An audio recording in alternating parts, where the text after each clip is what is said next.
So Trump and trucking, I mean, there's 5 days left, 6 days left until the elections in the US, so why not do a video on Trump and what he stands for and how this is going to affect the North American trucking industry. So I wanted to do a quick video on Trump and his policies or what he believes in, everything that I heard of both from him and JD Vance stands for, just from things that I've been hearing. So I did a poll with over 1,700 truck drivers, and here's what the poll asked. Do you think a Trump presidency will be good or bad for the trucking industry? Feel free to leave the comments below. 82% said that it would be amazing for the trucking industry and 18% horrible for the trucking industry. Now, I'm gonna break this video down into 4 parts. Part number 1, I'll talk a little bit about deregulations, which is what they believe in. The second thing I'll talk about is infrastructure. The third thing I'm gonna talk about is trade policies. And the fourth thing I'm gonna talk about is being energy independent and what this actually all means to us as normal consumers, to the American public, to the Canadian public. What does a Trump presidency look like for all of us? So first thing we'll talk about is deregulation. I think I've heard multiple times that Trump stands for deregulation. So what does that mean? I mean, we got a lot of regulations on hours of service, a ton of regulations around ELDs, environmental regulations, drivers getting their Class 1 licenses. So this is what a Trump administration is going to look like. They really want to deregulate a lot of the things that are heavily regulated, and they truly believe that that's going to be better for the economy and definitely better for the trucking industry. The second thing we need to understand is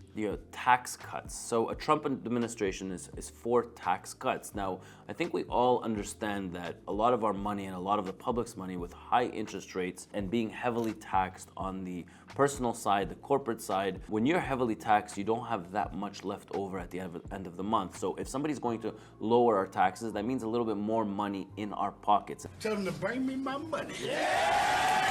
And if we have a little bit more money in our pockets, then we have, a lot more money to spend. And where did we see this? We definitely saw it through COVID. Post-COVID, I think the trucking industry was probably the best that it's ever been, or the best that I've ever seen it in 18 years. Why? Because the public actually had a ton of money, either the bursaries or the grants that the government gave out. Here in Canada, we had a lot of money that was being given out. Interest rates were extremely low, and the public just had a ton of money, whether they were saving, on gas prices or, not driving to work anymore and working from home and being isolated. But the public in general had a ton of money that they were spending, and trucking was, you could not find a truck anywhere. It was like an auction every time you had a truck.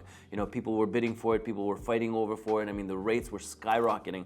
I think, national average, I think we were probably around $4 a mile. And now I think it's like, $2.20, $2.25. But tax cuts is definitely gonna leave a little bit more money in the public's pocket. And if you have more money in your pocket, you'll have a lot more money to spend. And if you're going to spend a little bit more, then obviously there's gonna be a need for transportation. The next thing I'm gonna talk about is domestic manufacturing. So he doesn't want to be dependent on any other country. He wants to bring back manufacturing into the US. Now, he also believes that there's a lot of companies that are taking advantage of the US. Now, do I believe this is true? Absolutely, I believe this is true. I mean, it's not normal that other countries are taxing American products, but they can freely sell their own products into the US. Now, if he brings manufacturing back into the US, there's going to definitely be a need to truck this over. So for example, now you also understand that if you're producing more in the US, then you're most likely selling it to other countries also, right? So if you were to produce these cups and we were to, manufacture, millions and millions of these cups, and there would be other buyers, then we would be shipping it out to other countries, selling it. So I do believe that if you bring back manufacturing into the US, it will greatly benefit not just the US, but it will greatly benefit Canada because our economies are so intertwined. And the next topic we're going to talk about is the trade policies that Trump has, and we kind of dabbled it on domestic manufacturing, but the Trump administration has tended to favor tariffs and renegotiating trade agreements. I think that we constantly see this with Trump and at his rallies, and something that he talks about constantly is about tariffs and putting in tariffs from other countries.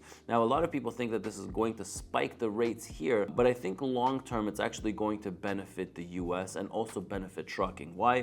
Because if you start taxing products coming in from other countries, then people will start comparing, does it make sense to buy a product within the US, or do I continue buying from other countries where it's a lot cheaper? But if you put that 100% tax on it, or if you put that 200% tax on it, another thing that he constantly talks about is manufacturing cars in Mexico and then basically selling it into the US. And he's not for that, because I don't think the US will benefit at all if things are manufactured in Mexico and then they're freely able to come into the US. So one of the things that he says is, I'm going to tax everything 100 or 200 or 500%. He really wants that to stop happening.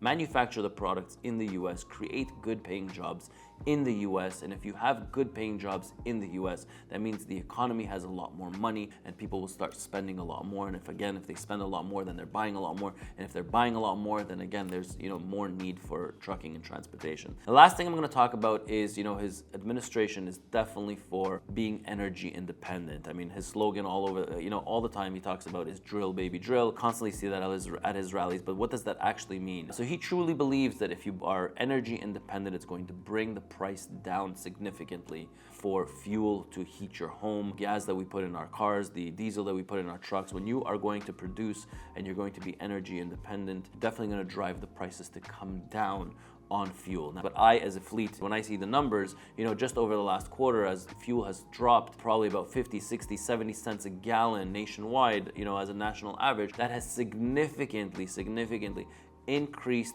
profit margins, not only for the owner operators, but also fleet owners. That it's a lot easier when the fuel prices are low. And I think in Donald Trump's first administration, the fuel prices were extremely low, when comparing it to the administration before him and comparing it to the administration after him. So being energy independent, fracking, drill, baby, drill. One of the first things that the Biden administration did when they came into power is they canceled that Keystone pipeline. And those pipelines came from Alberta into the US. I believe it goes into Texas and then starts distributing from there. But one of the first things that they did was they canceled that Keystone XL pipeline. And that would have been great for American jobs. That would have been great for being energy independent. That would have been great for dropping the prices. And when you have the cost of fuel coming down, he also believes that the interest rates should be coming down, and he's going to work on bringing down those interest rates. I know what happened to me with my house payments, and they've literally almost doubled. I went from about 2.5%, and I'm renewing my mortgage for almost 4.5% right now.